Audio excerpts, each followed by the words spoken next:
Ndi papa sava.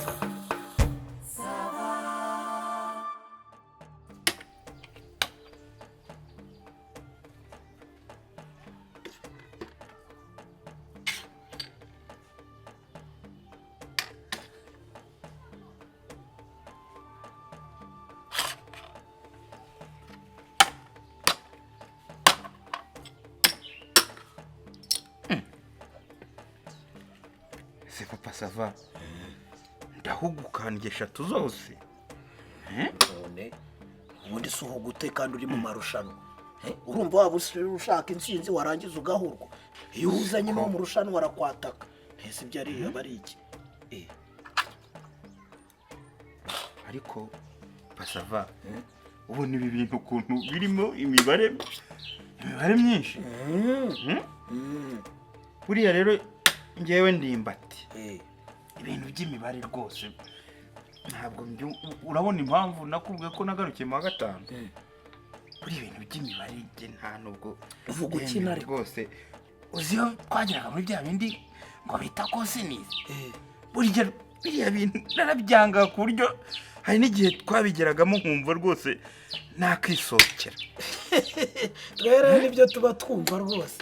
Buriya niyo wampa dogitora rwose ngewe wayireka ariko wenda ukanyihera nka benzi nkayivimviramo nkagenda. Wake ariko ndimba dogitora mbese dogitora urayanze urayibenze. Arewe yose yagushimye yagukunzera siko wikina uriririmba ukicuranga ukibyina nta soni.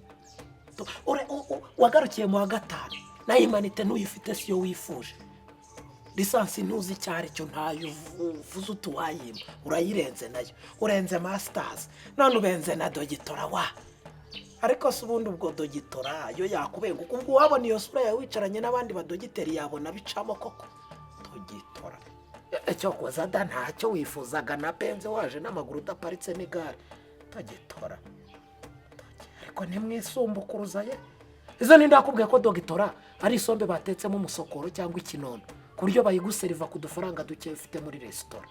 Umva nkubwire ndimba kabishwe wararivuyemo. Rega buryo hari amabara atabera imbwa. Wari wahura n'imbwa y'icyatsi irimo gutambuka mu muhanda? Hari aho uyizi wowe? Hari imizu yizimo? Reba ariko inama y'abandi bantu bakuru yateranye ukumva umusangiza jambo ati mureke twakire dogita ndimbati. Ibitakubereye ni nk'ibyo.